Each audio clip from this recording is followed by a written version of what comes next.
Hai, saat ini Anda sedang mendengarkan seri pengharapan hidup terbitan Our Daily Bread Ministries. Yuk kita simak.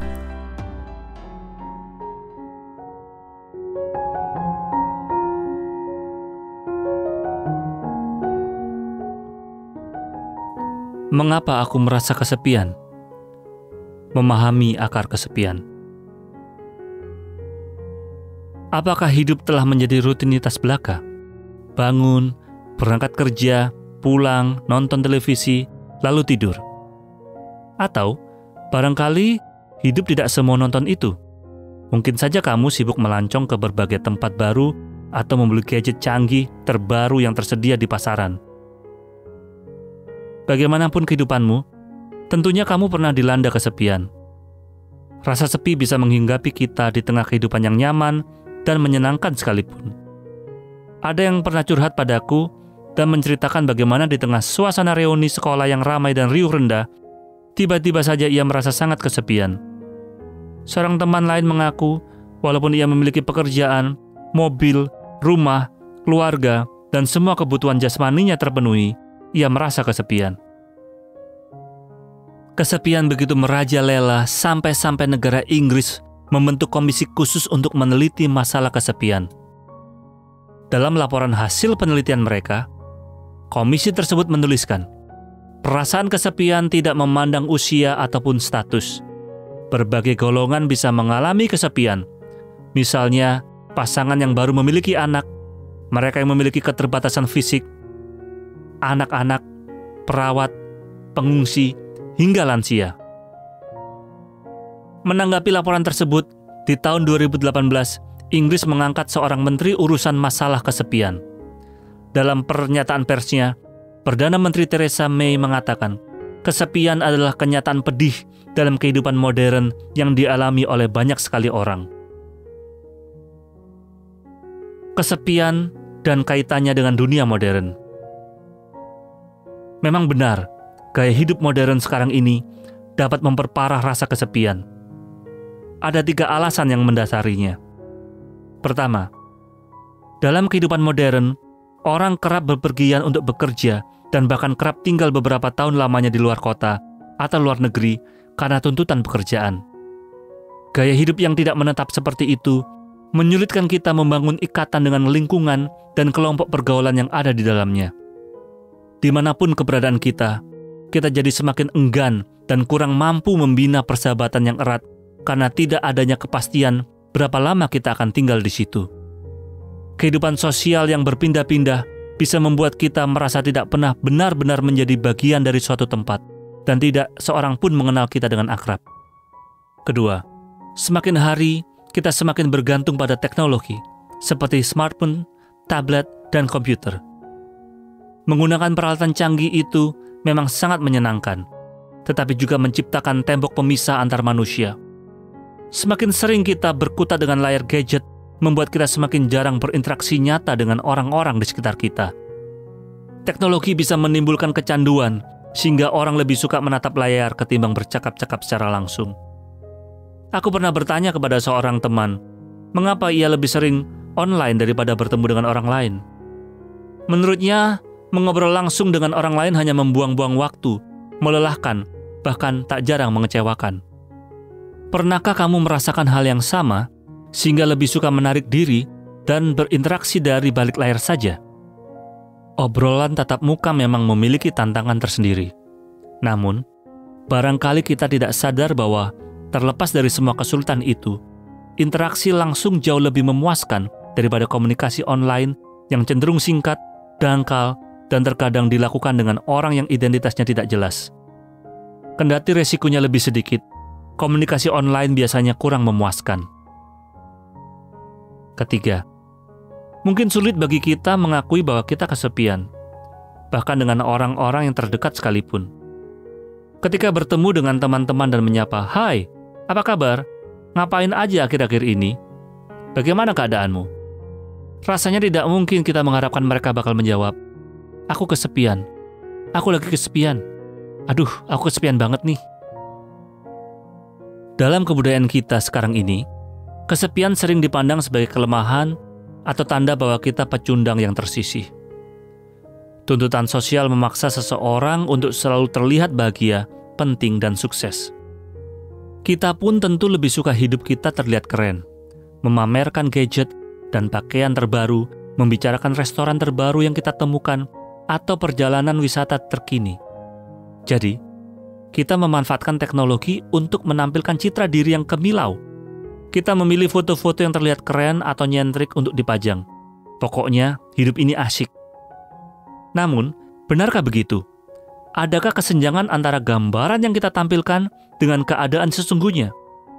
Ketidakmampuan kita berbicara secara terbuka tentang kesepian kita hanya akan memperburuk keadaan. Apalagi ketika kita melihat potret kehidupan orang lain yang tampak sempurna di media sosial, perasaan kesepian kita semakin parah. Akar dari perasaan kesepian. Mungkin kamu berpikir, pasti ada yang tidak beres denganku karena aku merasa kesepian. Tapi, aku justru ingin mengatakan sebaliknya. Bila kamu merasa kesepian, itu pertanda bahwa kamu manusia normal. Apa maksudnya? Ketika kita merasa kesepian, sesungguhnya itu fungsi jiwa yang berjalan sebagaimana mestinya. Kita diciptakan dengan memiliki keinginan untuk membangun relasi yang berarti. Manusia dirancang untuk hidup berdampingan, saling berbagi secara mendalam. Jadi, ketika ada sesuatu yang hilang dan kita merasa sepi, itu adalah respons yang benar. Tahukah kamu, dalam iman Kristen, Alkitab mencatat bahwa kesepian adalah masalah pertama yang dijumpai Allah. Orang Kristen percaya bahwa Alkitab adalah firman Allah. Dan menurut Alkitab, Allah menciptakan seluruh dunia beserta segala isinya, hewan, tumbuhan, manusia. Pada tiap tahap penciptaan Allah berfirman, "Sungguh baik." Pernyataan tidak baik diucapkannya pertama kali ketika Dia berkata, "Tidak baik kalau manusia itu seorang diri saja." Allah sendiri melihat bahwa kesepian adalah masalah utama bagi umat manusia. Allah begitu peduli kepada masalah ini sehingga Dia membuat solusi. Diciptakannya satu keluarga yang pertama. Dia menjadikan Hawa untuk mendampingi Adam. Namun, setelah itu timbul masalah lain. Adam dan Hawa diperdaya oleh si jahat. Akibat godaan iblis, Adam dan Hawa pun melanggar perintah Allah. Dalam iman Kristen, hal ini pun disebut dosa. Karena dosa telah masuk ke dalam dunia, kematian dan kerusakan hubungan pun menodai hubungan kita. Sampai hari ini, dunia masih tetap berantakan gara-gara dosa. Ini masalah yang sangat serius. Pikirkanlah pertengkaran, duka cita, dan derita. Maka kita akan mendapati bahwa semua itu disebabkan oleh kesombongan, ketamakan, hawa nafsu, iri hati, keserakahan, amarah, dan kemalasan, yang disebut juga 7 dosa mematikan. Dosa itu lahir dari rusaknya hubungan dengan Allah, dan pada akhirnya, setiap dosa menimbulkan keterpisahan dan rasa kesepian. Barangkali kamu berpikir solusinya sederhana saja. Agar tidak kesepian, aku hanya perlu mengurangi bepergian karena tugas dan lebih banyak menghabiskan waktu di rumah dengan teman-teman atau keluarga. Atau, yang perlu kulakukan adalah lebih sering bergaul secara tatap muka, bukan lewat internet. Atau, aku hanya perlu mengakui bahwa aku kesepian, tidak perlu malu mengakuinya. Semua itu memang bisa memperkuat hubungan sosial dengan sesama, tetapi tidak mampu menjamah akar masalah yang terdalam, yakni kerusakan hubungan rohani dengan Allah. Pada hakikatnya, dalam hati kita ada kesepian batin yang berasal dari keterpisahan dengan Allah akibat dosa. Kita harus kembali terhubung dengan Allah. Jawaban Allah untuk masalah kesepian batin. Syukurlah, Allah sangat memperhatikan masalah kesepian batin manusia, sehingga Dia menyediakan solusinya. Alkitab memberitahukan bahwa Allah memberi jalan keluar dari kesepian rohani. Pemberian itu cuma-cuma dan sedang menanti kita untuk menerimanya. Jika kita menyambut pemberian ini, kesepian batin tidak akan ada lagi. Apakah pemberian itu? Suatu karunia persekutuan kembali dengan Allah. Caranya, menerima Yesus Kristus putranya sebagai Tuhan dan Juru Selamat. Tiada yang lain. Inilah satu-satunya yang dapat mengakhiri rasa kesepian. Kita tidak mampu menyelesaikan masalah kesepian itu sendiri. Kita memerlukan karunia Allah. Gambarannya seperti ini. Bayangkan sebuah toples di tanganmu, lalu kamu diminta untuk menjaga agar jangan ada udara di dalamnya. Mungkin kamu bisa memakai vakum penyedot udara, lalu buru-buru menutup toplesnya serapat mungkin. Akan tetapi, saat itu pun bisa saja ada udara yang menyusup. Ketika tutupnya diputar, udara sudah pasti masuk lagi. Tampaknya, tidak ada cara permanen untuk menjaga toples itu hampa udara. Namun, ternyata ada. Satu-satunya cara untuk memastikan udara tidak masuk lagi ke dalam toples ialah dengan mengisinya sampai penuh dengan unsur lain, misalnya air. Demikian pula jiwa manusia. Mungkin kita berjuang melawan masalah kesepian atau dosa yang merupakan penyebabnya. Kita berpikir, aku tidak mau sombong lagi. Tinggalkan ketamakan. Kekang hawa nafsu. Aku akan mengalihkan diri dari rasa iri. Tolak keserakahan. Lupakan kemarahan. Aku mau memaksa diri untuk tidak malas.